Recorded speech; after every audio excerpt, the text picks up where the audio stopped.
Hey folks, good morning. Welcome to your fireside demo at Lake Superior Art Glass.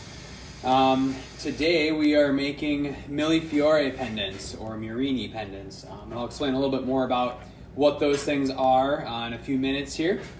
As always, we thank you guys for tuning in and supporting small businesses. Obviously super important during this time, so thank you so much for all of your support.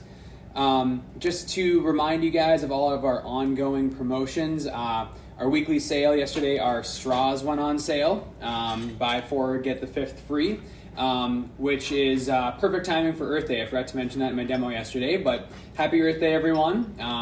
Now more than ever, it's a great time to kind of reassess our carbon footprint and, think about what we can do to minimize our effects on the environment. So glass straws are a great way to do that. So those are on sale right now through next, probably Wednesday morning, Tuesday night, something like that. Whenever we release the new deal next week, then the straw deal will go away. So as a reminder, our clearance section still has a lot of great items on there that are deeply, deeply discounted.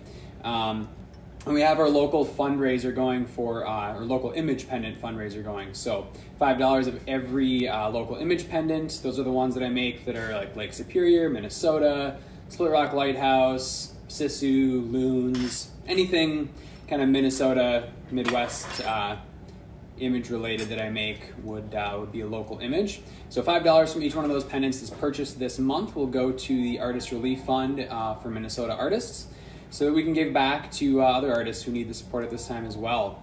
And lastly, the designer pendant opportunity. So during these fireside demos, you guys have the opportunity to watch your custom piece being made. So if you've got a pendant idea for a custom image or custom pendant you've been thinking about, hop over to our website, lakesuperiorartglass.com, fill out the form, tell us what you're thinking, and we might be able to work it out so you can actually watch your custom pendant being made during one of our live fireside demos. So stop over to our website to check that out. And then also don't forget too, all of our swag is available online. This sweet hat designed by Matt Olin and printed by our friends at Duluth Screen Printing Company. That's available along with all of our other swag on our website too. So be sure to check that out. So today's demo, like I mentioned, is a Millefiori pendant. This is a little sample of one. You can see the little flower in there. This is on a zip tie because it's the sample for my apprentices or my glass blowers when they're doing production work. They always have a sample, a physical sample with them to reference. So a Millefiori is an Italian term, and it means 1,000 flowers. So there's some minor nuance differences between a Millefiori and a Murini. In layman's terms, they're very similar concepts. But basically what it means, hopefully you guys will be able to see this. This would be an example of a Murini. So let's see if I can get this close enough where it'll show it. Where is it going to go in focus for me? Kind of hard to see. I'll grab another one to see if that one will show up a little better, just because the colors are not as contrasting. Let's see if I can get the camera to focus on this at all. Kind of. Trying different angles here to see what'll work and what it'll focus on. So kind of hard to tell, but you can see there's a yellow center, and then there's some light blue petals surrounding that. So it's basically like a flower. And the way I describe Millefiori or Murini is kind of like the cookies that people can get for the holidays. They're those tubes of Pillsbury cookies. They've got a pumpkin in them for Halloween or a tree for Christmas. Same concept. It's a rod or a cylinder with that image going all the way through it. So you can kind of see from the side, you'll see streaks of yellow as that yellow core shows up between the blue petals. So that image of the flower that I was showing you on the end goes through the entire rod. And then to use it, you take a cross section of it. So the difference between a Millefiori and a Murini, basically a Millefiori is a bundle of several Mirini put together to create a more complex image. So this one, for example, this is kind of a pinkish flower. There's some like stamens in the middle and then pinkish petals on the outside. Okay, so that's what that looks like. That would essentially be the Mirini. That was created in one pull. And when I say a pull, these are made on a really large scale to get all the detail and then stretch down into this diameter, which is about the diameter of like a little thinner than a pencil. So that is a Mirini. It's done in one pull. To make a Millefiori, you could take several of these Mirinis and melt them together with more clear glass to create a new big, large cane is what we call it, to pull down, and that would become the Millefiori. So this one here, if you guys can see, it has 3 of those flowers within this clear glass rod. So that's a really basic breakdown of a Millefiori versus a Mirini. This is a Millefiori because I put several canes into it, whereas the previous flowers, the single flower, that's a Mirini because it was done all in one pull. This was done in 2 pulls. You made the first floral Mirini cane, then you cut it up into sections and combined it into this one and then pulled that down. So that's what makes this a Millefiori versus a Mirini. So we're gonna make just some really basic pendants out of those today. I'm gonna show you guys the stick and snap method. So this is a really common flame working application for Millefiori or Mirini, where I'll take the Millefiori, get it warm, and get some clear glass hot, stick it in there, let it cool for a few seconds, then start wiggling it to stress it out, and that'll snap it off, leaving just a small cross section on the end of the clear glass. Now, these Millefiori, if you're buying them, can be really expensive. These ones are pretty reasonably priced, the flower ones, because they're so basic. But there's amazing artists out there that do Millefiori with people's faces in it, or incredibly complex, designs. What did Lauren Stump do? The Madonna on the Rocks, I think, or something like that. Some famous painting that he turned into a rod of glass that then could be cross-sectioned to show, that painting many times. And so that's a Millefiori, incredibly complex, many components. Some of these artists will spend a month putting these things together, working every day, making more components. You make a few components, then you blend it into one Millefiori and pull that down, and that would go into your final one. And so they plan all these out. You have to really reverse engineer it, look at your final picture and divide it up into all the different parts that you're gonna need to do. So that's the extreme end of Millefiori or Mirini making. So the point I was gonna get at is that they can be pretty expensive if you're buying complex ones. So it's really helpful in these image pendants, these Milli image pendants, to use a very small amount. These were my bread and butter for many years before I came out with my dichro image pendants, which I do a ton of now. Judy commented that it was the Last Supper that Lauren Stump had done. But yeah, check it out. He does incredible Mirini work and Millefiori work. Judy, I didn't make these Millefiori. These are bought from Momka's glass. So I just buy these ones, pretty simple. I've made a lot of my own Mirini and a few Millefiori over the years, but not something that I've wanted to dedicate a ton of time to working on. So these are made by Momka. Her company makes glass rods, colored glass rods, and they are all borosilicate. So it's important to get a small cross section. And so the other method that you could use is you could actually take your nippers and snip a little bit of this off, but you end up with a way bigger cross section than if you do the stick and snap method. Now the drawback of the stick and snap method is that sometimes you don't get a complete image left on the clear glass rod. So usually it works pretty well, but it's not always a guarantee, and so some folks do prefer to chip them up. If you're making a bigger piece and you want more depth, then using that chip will be a lot more efficient. But for these small, tiny pendants, I like to use as little as possible just to make them affordable, and so that's why I do the stick and snap method. All right, so let's get started here.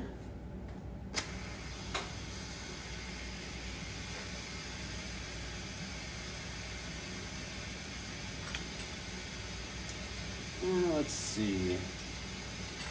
I'm going to do the pink one first here, just because the colors are a little more dramatic. I'll probably need to adjust my white balance again.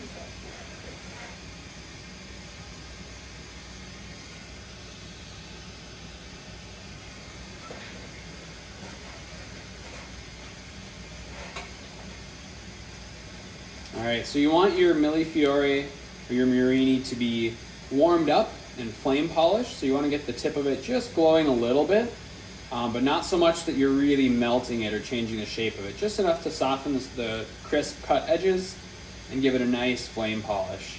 Just get a little bit of glass hot on the end of your rod. Plunge it in a little way, nothing too far. And if it's a little off, you can always use the edge of your L-marver here to kind of help center things, and that helps chill it.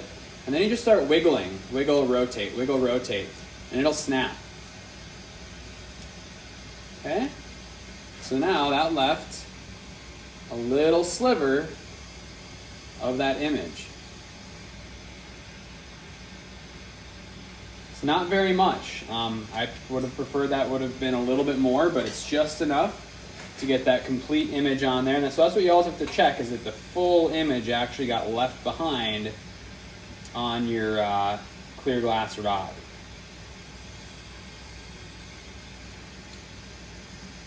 So when I really was making a lot of these, I wasn't using the stick and snap method because I actually had pretty poor consistency results.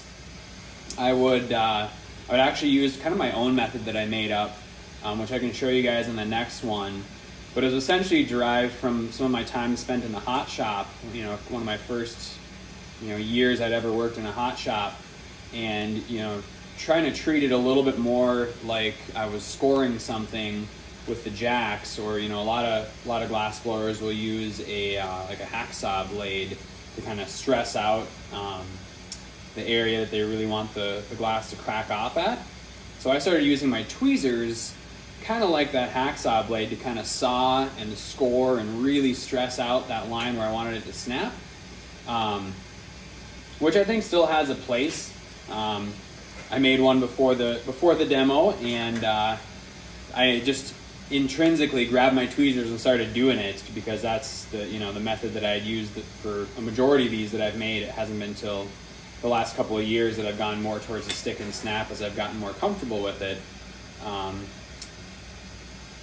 But yeah, there again, as I've mentioned before, there's so many techniques that are just commonplace in the hot shop that we as flame workers don't always think about. And so that's why I think it's so beneficial for every flame worker to at least have just a basic foundation in the hot shop.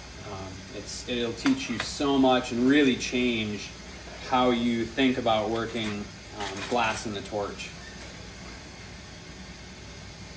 So I added my background color, melted that in. Now I'm going to add the punty onto the backside.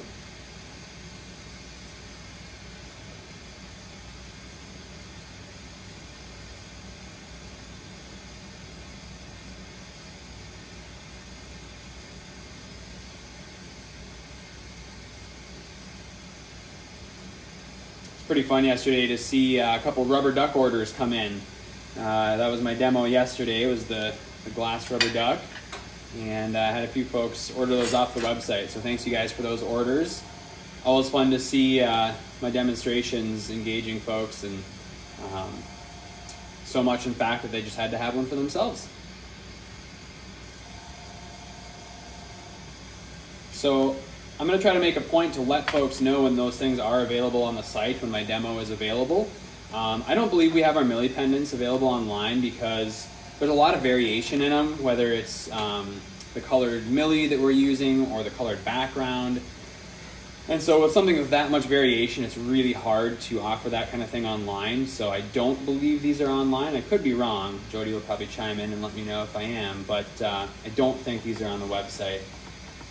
But as always, if there's something that you're seeing that you want from us, never hesitate to go on our website and use the Contact Us feature and send us a message and let us know if you're like, oh yeah, I really want to purchase some Millefiori pendants. I know that there's one local gal who buys them for her daughter's soccer team every year. It's just little, kind of awards at the end of the season. So they're just fun little simple pendants. I think they're $14. They're pretty affordable. And yeah, they're just small, dainty, fun little pendants. So always shoot us a message if there's something that you're curious about. We're happy to work with you to try to get you what you're thinking of, even if it's not on our website.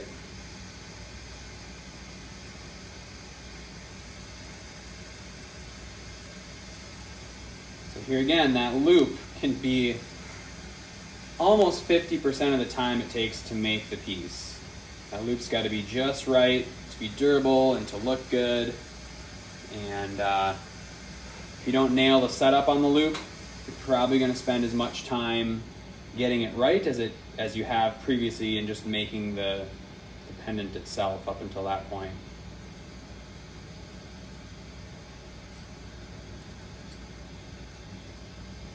All right, so a little tap, and then I'll break it free and kind of show you guys. I don't know how much you'll be able to see, but we'll give it a shot.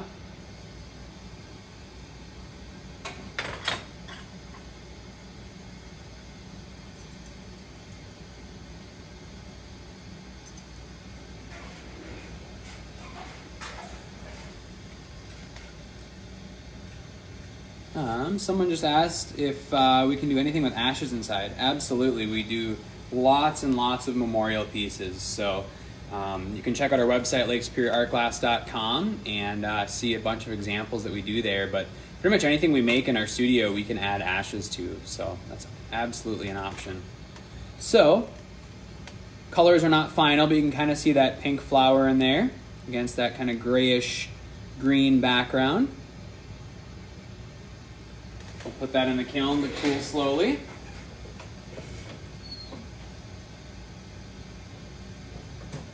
And we'll do another. I'll use this, it's more like a daisy Millefiori. That's the light blue with the yellow core. And this one I will grab my tweezers and saw it a little bit, just so you guys can see what I was talking about. It can definitely be used in conjunction with the stick and snap method.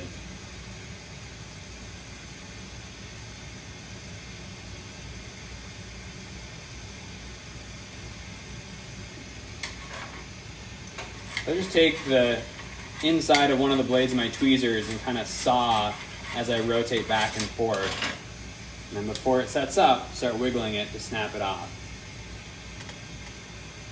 There's that cross section of that flower left behind in my clear glass. That one snapped really cleanly, probably because I did kind of, score it and stress it out with those tweezers. So it can definitely be used in conjunction with your basic stick and snap method. When you're melting in your cross section into the clear glass, it's really important that you try not to let it implode, essentially. If I had this at a downward angle and let that glass kind of round out around it, it would push that flower up inside and it would actually shrink the diameter of the picture.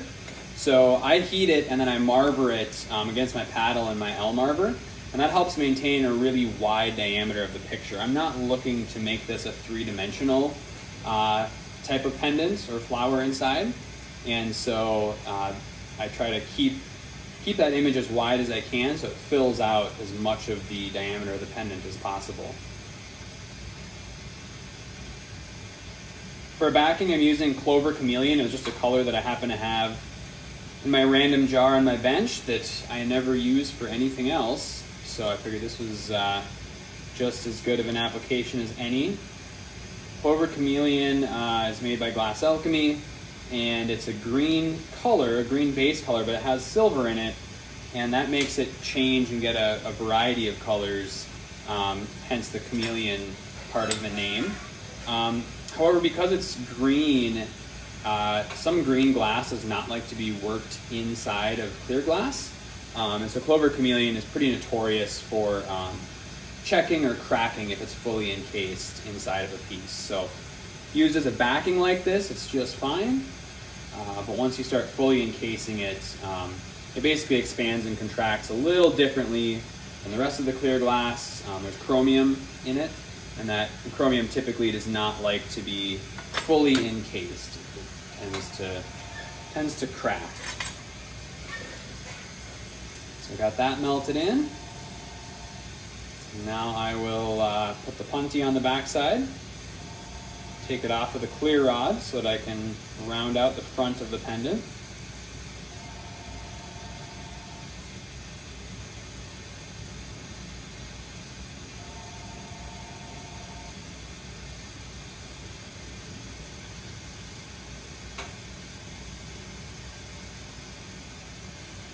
I always try to swipe away as much clear glass as I can, not to the point where it'd be too small, but I don't want a pendant that's taller, that has a high, thicker lens on it than it is wide. That proportion just looks pretty weird.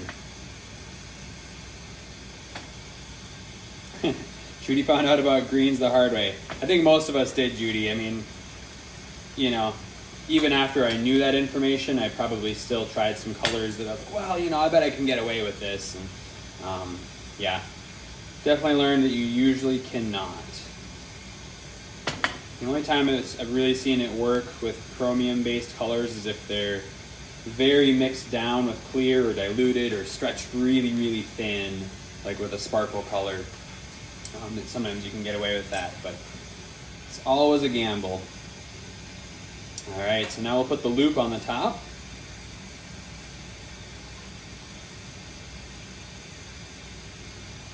If I'm remembering correctly, the Millefiori pendants are the series that I first started making my loops this way, with keeping my punty on the back of the pendant.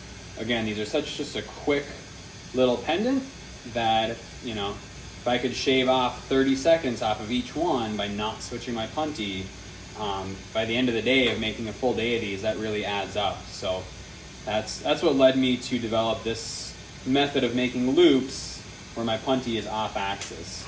It's not a very common method that I've seen in flame working in my 17 years.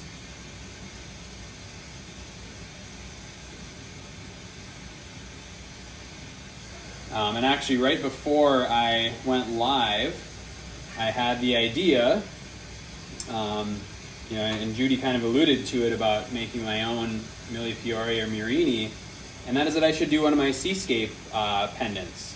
So it's a series that I have done very few of. I probably only did them for about, I don't know, maybe 3 years. I would probably say 2013 to 2015 or 16, somewhere in there. And I had done seascape marbles many years before that. So in 2011, after I learned from a few different Millefiori makers, I've learned from Paul Steffen, who goes by Micro, and I've learned from Salt on how to make Millefiori. I wanted to do a study in Millefiori just to learn the process and really get that skill set at least under my belt. Whether I was going to pursue it regularly or not, I wanted to be able to do it. And so I spent about an entire week making Murini and Millefiori, and I was able to make 3 or 4 canes a day. And then for the reason I was just talking about with the Clover Chameleon color, I would test out those Millefiori or Murini in a small test marble every day, so that the next day I would know if I had used a color that wasn't going to work being deeply encased. So I'd make these tester marbles, and then after the week, I made a handful of marbles that had all of the Millefiori in it. And they were all meant to look like underwater, like a reef scene, essentially. And so I did those in 2011 and made all these cane, but never really used them up.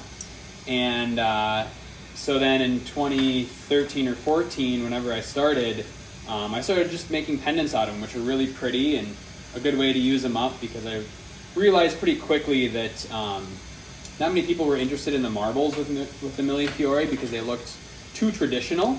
Murini and Millefiori have been using paperweights for, boy, I bet at least 1,000 years. And, that's all people would think of was those old traditional paperweights. And, why would they pay someone like me hundreds of dollars for a new one when you could buy an antique one that was already worth hundreds of dollars and as a collector's item? So I realized that wasn't going to be a direction I went, but I started making these seascape pendants out of the Millefiori, which were kind of a fun thing that, again, I just haven't had time to do over the years. So that might be a demo that I give next week and show you guys how that's done.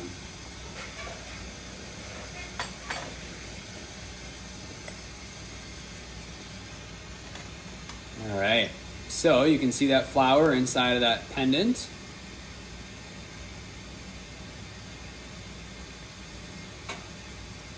Just a little magnifier pendant.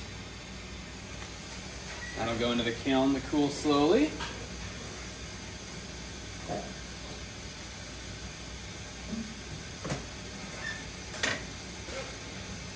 So yeah, that's how you can do Millefiori pendants. And for the demo for the seascape ones, I'll actually cut cross sections of those up. And so I'll cover that a little bit more in that demo next week. And that's a process where I'll cut up a bunch of chips, arrange it in a scene on my marvering pad, and then actually use a hand torch to preheat those chips and then put my hot glass on top of them. So a little bit more advanced process of what I just did today. And we do paw prints as well. I do those in the dichroic image series. If you hop over to our website, you can actually see the paw print pendants that I make, which is super popular for the memorial pieces. She was just asking about those earlier. So that's how you do a Millefiori pendant. Those were one of my first magnifier pendants I started making probably in 2006 or 7, somewhere in there. So these are not available online, I don't believe, but if you do want one, shoot us a message on Facebook or through our website, and we'll be happy to work with you and show you some options that we already have made. And just to remind everyone, our weekly sale, our Pyrex glass straws or borosilicate straws are on sale. Buy 4, get the 5th free. And they have a bunch of cool graphics on them. So like made in MN or what was the other one? Oh, made in MN that has Minnesota or Lake Superior on it.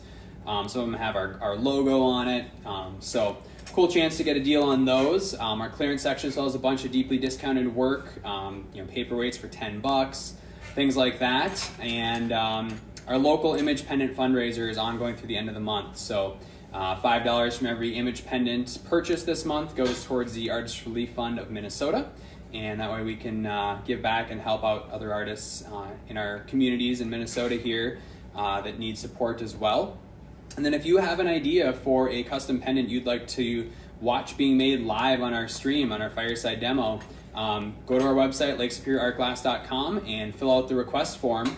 Send us your idea, and we'll let you know if we can do it or not. So please be sure to follow us on Facebook, Instagram, and YouTube. All these videos are going to our YouTube channel so that we can start getting a following there. I think a lot of glassblowers are going to find these videos super helpful. I know a lot of you guys just enjoy watching them for fun, but I'm also trying to cater them a little bit towards beginner glassblowers who can pick up some really good tips from watching them as well. So subscribe to us on YouTube, and please keep sharing all of our content. We really appreciate all the support. Like, comment, subscribe, all that good stuff. And if you have questions, don't hesitate to call or just shoot us a message. We appreciate all of your support and you tuning in every day to watch what I'm working on, and hopefully you get to learn a little bit too. So with that, I'll leave it there, and we'll see you guys tomorrow. We haven't announced tomorrow's demo yet because we're not sure quite what we're making. I might be doing a custom order for a memorial piece actually, but we're waiting to see if the customer wants it live on the stream or not.